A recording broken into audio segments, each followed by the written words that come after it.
নমস্কার, আমি মুক্তি। আপনারা দেখছেন বাবু ব্লগ। আজকে আমি নিয়ে এসেছি আপনাদের কাছে, এই গরমে এখন নতুন গরম পড়ছে আর নতুন পটল উঠেছে, তা গরমে নিয়ে এসেছি পটল দিয়ে আলু দিয়ে কাতলা মাছের ঝোল। তাহলে চলুন আমরা এইটা করার জন্য প্রথমেই গ্যাসটা অন করে নিই। তার জন্য আমি এইটা করার জন্য নিয়েছি 5 পিস কাতলা মাছের দাগা, আর নিয়েছি খানিকটা পটল কেটে নিয়েছি লম্বা করে, আর আলু কেটে নিয়েছি লম্বা করে, আর নিয়েছি একটা বড় সাইজের টমেটো কুচি, আর এই আদাটা নিয়েছি। এই আদাটা আমি ঝোলের মধ্যে যখন মশলাটা কষাবো তখন ওতে ঘষে দেব, এই কারণে এটা নেওয়া হয়েছে। এই তরকারিটা যেহেতু এখন গরম পড়ছে তাই একটু পাতলা করে ঝোল করব। কড়াইটা গরম হয়ে গেছে এবং কড়াইয়ের মধ্যে আমি তেল দিয়েছি, সেটাও গরম হয়ে গেছে। আমি আগে থেকে এই মাছগুলোতে নুন হলুদ মাখিয়ে রেখেছিলাম। এবার চলুন মাছগুলো একটু ভেজে নিই।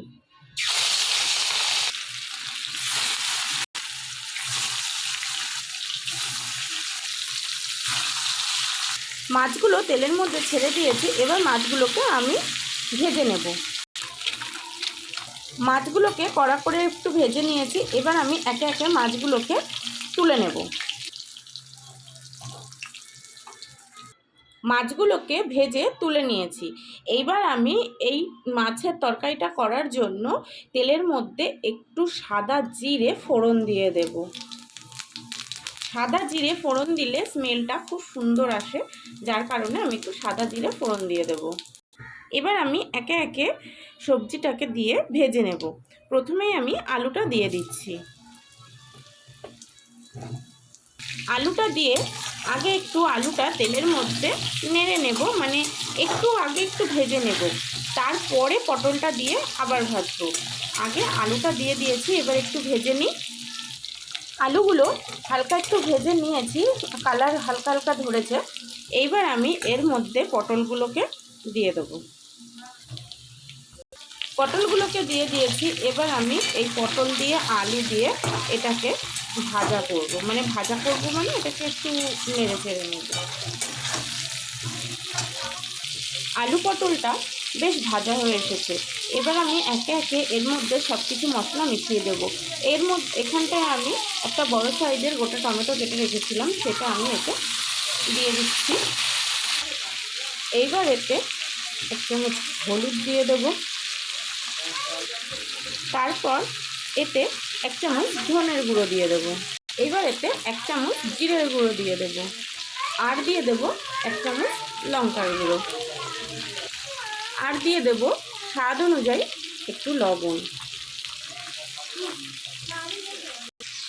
আর এই আদাটা আমি এর মধ্যে ঘষে দিয়ে দেব। বেটে দিলেও হতো, কিন্তু সময় যাতে যত তাড়াতাড়ি রান্নাটা করা যায় সেই উপায়ে আমি এটাকে ঘষে দেবো, কারণ এখন মানুষ প্রচণ্ডই ব্যস্ত, যত তাড়াতাড়ি সম্ভব রান্না করার চেষ্টা করে। এবার আমি সব মশলাগুলোকে একসাথে দিয়েছি, সেটাকে একসাথে নাড়িয়ে চাড়িয়ে ভালো করে কষাবো। মশলাটা বেশ কষে এসেছে এর সাথে, আর আলুগুলো নরম হয়ে গেছে, দেখুন নরম হয়ে গেছে। আর একটু এটাকে কষাতে হবে। গ্যাসের আঁচটা ততক্ষণে সিম করে দিই। এটাকে সিম আঁচে কষাবো যতক্ষণ এটা থেকে আস্তে আস্তে দেখবেন তেল ছেড়ে দেবে। 30 সেকেন্ড মতো এটাকে কষালে হয়ে যাবে। দেখুন মশলাটা কি সুন্দর কষে গেছে, আর দেখতেও কত ভালো লাগছে। এবার আমি এর মধ্যে জল দিয়ে দেব। এতে আমি প্রয়োজন মতো জল দিয়ে দিচ্ছি। ঝোলটা ফুটে গেলে আমি এই মাছগুলোকে ওর মধ্যে ছেড়ে দেব। দেখুন ঝোলটা ফুটে এসেছে, এবার আমি একে একে এই মাছগুলোকে ওতে ছেড়ে দেব।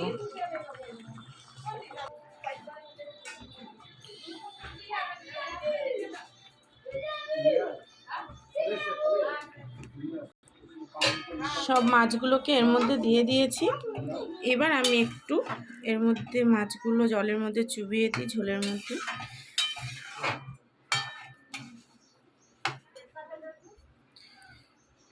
এবার আমি গ্যাসের আঁচটা লো করে একটু চাপা দিয়ে দেব।